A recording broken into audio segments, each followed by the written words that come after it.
Hello everyone, কেমন আছো? আশা করি ভালো আছো। আমরাও খুব ভালো আছি। জামাই ষষ্ঠীর ব্লগটা স্টার্ট করে দিলাম। আমাদের কোনো নিয়ম নেই, আমাদের শুধু খাওয়া দাওয়ার নিয়ম। তা চলো খাওয়া দাওয়া করে নিই।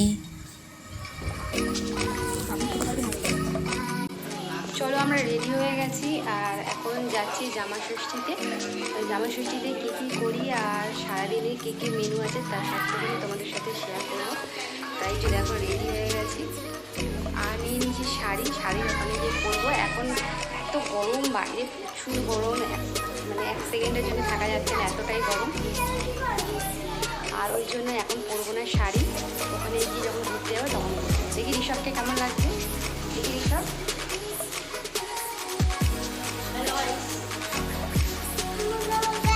এরকম আর ঋষভ দেখে হ্যাঁ ভালো লাগছে।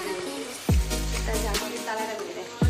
তা চলো ওখানে গিয়ে তোমাদের সাথে দেখাবো কী কী রান্না হচ্ছে আর কী কী করলাম। বাইরে বেরিয়েছি আর দেখি প্রচুর গরম, ছাতাটাও মানছে না, এতটাই গরম।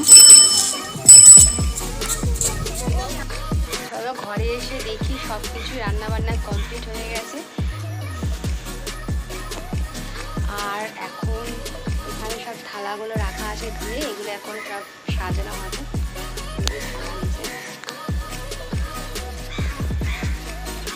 সব থালা বাসন রাখা হয়ে গেছে, ভালো করে দিয়ে এখন সব সাজানো গোছানো হবে।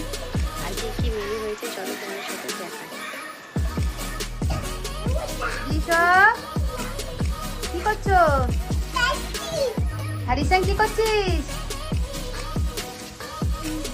রিসান কি করছিস? খেলছো? ওদিকে হাত দেবে না কিছু, ওগুলো সব সাজানো হবে। থালা সাজা, হ্যাঁ এদিকে চলে আসো, চলে আসো। চলো মেনুটা দেখিয়ে দিই তোমাদের যে আমাদের কি কি রান্না হয়েছিল। তা এখানে এসে দেখি মোটামুটি সবই রান্নাবান্না শেষ। লাস্ট হচ্ছিল মাটনটা। তা মাটনটাও দেখলাম, আমি যাওয়ার পরে 5 মিনিট একটু বসানো ছিল, তারপরে রান্নাটা হয়ে গেছে। তা চলো এবারে আমরা সব থালাগুলো বেড়ে নিই, কী কী রান্না হয়েছে তা সেগুলো তোমাদের সাথে শেয়ার করি।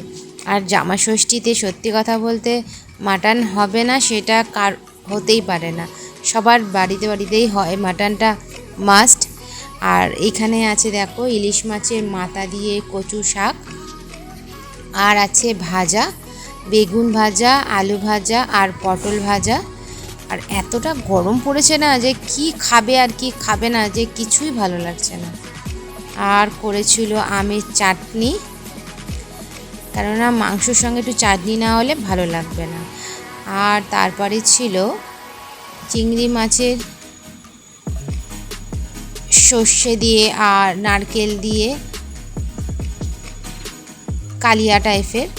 আর করেছিল পমপ্লেট মাছের কারি।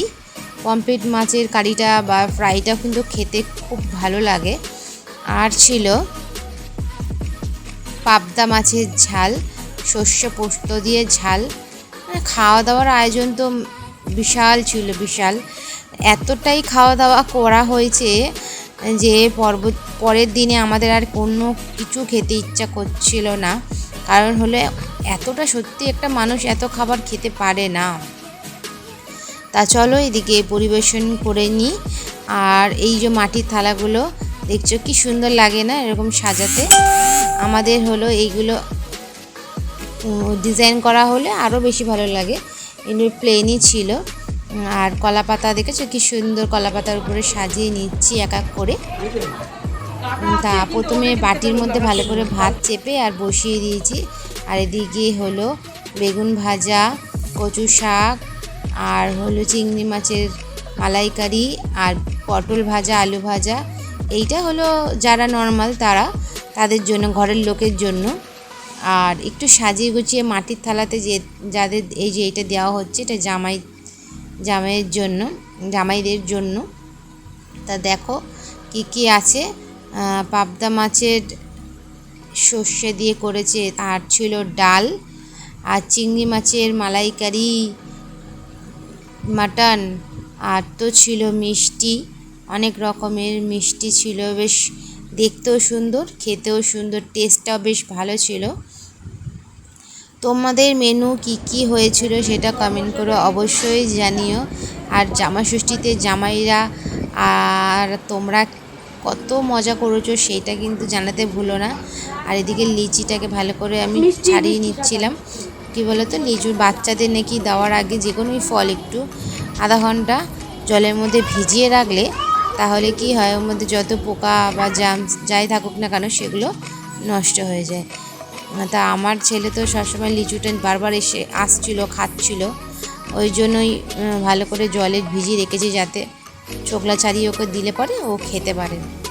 তা এখানে দেখো সাজানো মোটামুটি কমপ্লিট হয়ে গেছে, আর জামাইকে দিয়েই দিয়েছি, বসে গেছে। মাটনটা দেখে যতটা ভালো লাগছে খেতেও কিন্তু খুব টেস্ট হয়েছিল। আর এখানে কাটা হয়েছে আম, কাঁঠাল আর হলো লিচু, আর ছিল স্যালাড, আর ছিল কালো জাম। কালো জাম খেতে কার কার ভালো লাগে, কালো জাম হলো খাওয়া কিন্তু খুব উপকারী। তা জামাই নিচে বসে খাচ্ছিল, সাজিয়ে দিয়েছিলাম যেহেতু অনেকটাই খাবার, নিচে বসে পেটটা চেপে খেতে অসুবিধা হবে, তাই আবার তাকে টেবিলে তুলে দিয়ে এবার আমরা নিচে বসে গেলাম সব মেয়েরা। এখন আমরা খাবো। আর খাবারের মধ্যে সবথেকে কোন রান্নাটা ভালো হয়েছে সেটা বলি।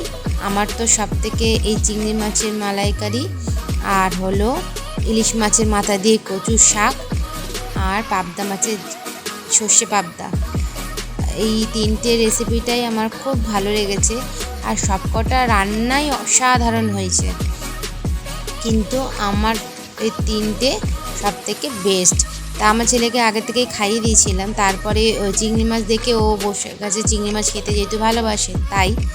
তা চিংড়ি মাছ ও খাচ্ছে আর আমরাও খেতে বসে গেলাম সবাই মিলে, কারণ হলো বেলাটাও তো অনেকটাই হয়েছিল না, তাই। আর মিষ্টি দই কত রকমের কি ডিজাইনের মিষ্টিগুলো দেখো, দেখলে পরে মনে হয় এক্ষুনি খাই। তা টেস্টও ছিল মিষ্টিগুলো, যেই দোকান থেকে নিয়ে এসেছে খুব টেস্ট খেতে। এটা হলো জামাইকে সাজিয়ে দেওয়া হয়েছে, জামাই তো খাওয়ার পরে তো আর খেতেই পারিনি, ওই জন্য আমরাই খেয়ে নিলাম। তা খেয়ে উঠে এবার আমরা আইসক্রিম নিয়ে বসে গেলাম, বসে এবারে আইসক্রিম খাবো। তা ভিডিওটা কেমন লাগলো জানিও, লাইক কমেন্ট শেয়ার করতে ভুলো না। আর তোমরা জামাষষ্ঠীতে কীরকমভাবে মজা করেছো সেটা জানিও অবশ্যই।